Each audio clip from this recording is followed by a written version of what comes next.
निश्चित रूप से नई सरकार बनी है। विकसित बिहार, समृद्ध बिहार, ज्ञानवान बिहार बनाना है तो अपेक्षाएं तो बिहार की जनता को भी होनी चाहिए, प्रतिपक्ष की भी होनी चाहिए, रूलिंग पार्टी को भी होनी चाहिए, पत्रकारों को भी होनी चाहिए, क्योंकि सरकार की रोशनी से ही बिहार जगमगाते हैं। और नई सरकार बनी है और बजट सत्र जा रहा है तो निश्चित रूप से उसकी अपेक्षाएं रहनी चाहिए और बढ़नी चाहिए। शिक्षा से बहुत उम्मीदें हैं सर। निश्चित रूप से शिक्षा से उम्मीद भी है। शिक्षा और चिकित्सा दोनों इस राज्य के मुख्य धारा को जोड़ता है और हम समझते हैं कि सरकार शिक्षा और चिकित्सा को दुरुस्त करेगी ही, बगैर किए हुए शिक्षा और चिकित्सा को दुरुस्त किए हुए नहीं चल सकता है। क्योंकि सबों के लिए जो यहाँ के सोकल कुछ लोग जो अभिजात वर्ग हैं, जो बड़े लोग हैं, उनको छोड़ के सरकारी शिक्षा और सरकारी चिकित्सा की जरूरत है। इसलिए इसको दुरुस्त करना ही होगा, वरना इसके बगैर दुरुस्त किए हुए बिहार दुरुस्त नहीं। सरकार की प्राथमिकता होगी इसमें। निश्चित रूप से सरकार को यही दो काम करने के लिए प्राथमिकता होगी और कोई काम बचा भी नहीं।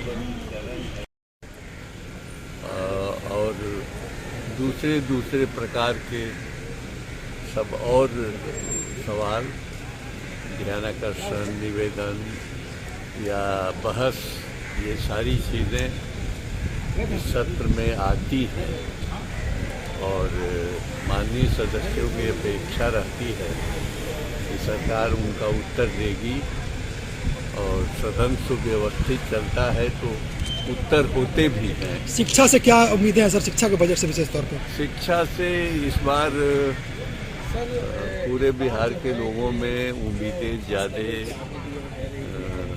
बढ़ी हैं, इसलिए कि माननीय मुख्यमंत्री जी ने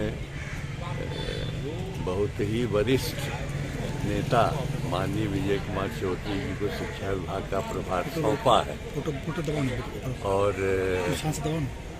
वो एक दृष्टि संपन्न नेता हैं, राजनेता हैं और उनके पास समझ बूझ भी ज़्यादा है।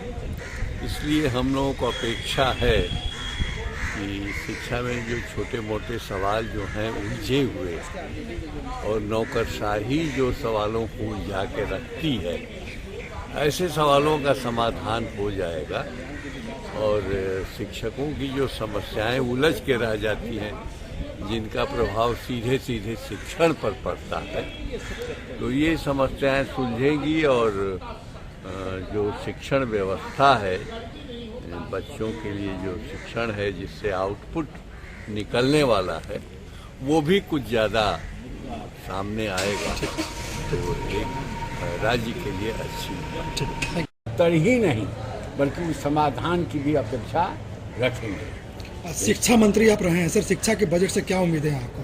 शिक्षा महत्वपूर्ण। देखिए शिक्षा का, देखिए अब जो है, पहले जो था शिक्षा का महत्व था, शिक्षा का मतलब था टू मेक देम लिटरेट, लोगों को शिक्षित बनाना। बाद में था टू मेक देम एजुकेटेड। लेकिन अब जो ग्लोबलाइजेशन का जो प्रश्न उठ गया है तो उसमें नॉलेज बेस्ड सोसाइटी का हमारे शिक्षा, हम विद्यालय में जो पढ़ाई करते हैं, लोगों में लर्निंग एटीट्यूड पैदा करते हैं, लर्निंग कैपेबिलिटी पैदा करते हैं और इस ग्लोबल जो सोसाइटी है उसमें अगर वह कम्पीट नहीं करता है तो हमारा शिक्षा देने का कोई मतलब नहीं है। तो to make them the member of knowledge based society, यानी ज्ञान आधारित समाज का सदस्य बनाना, यही शिक्षा का मूल उद्देश्य है। तो इसकी प्राप्ति कराना है।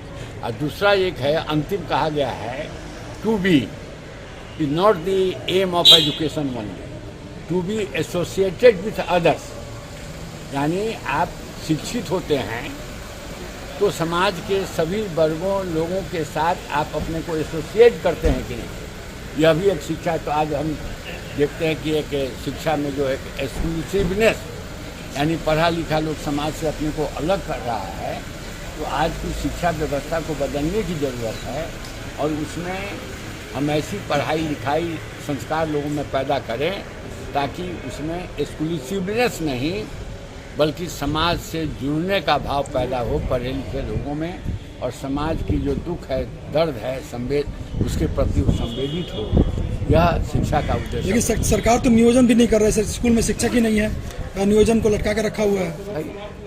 टीचर फर्स्ट, यानी शिक्षा विभाग के बजट का मतलब है शिक्षक फर्स्ट। शिक्षक की सारी समस्या को जब तक आप समाधान नहीं कीजिएगा तो ये मानसिक रूप से शिक्षक नहीं रह पाएंगे। इसलिए शिक्षक की सारी समस्याओं का समाधान इमीडिएट करना होगा, ताकि उसके लिए कभी उसको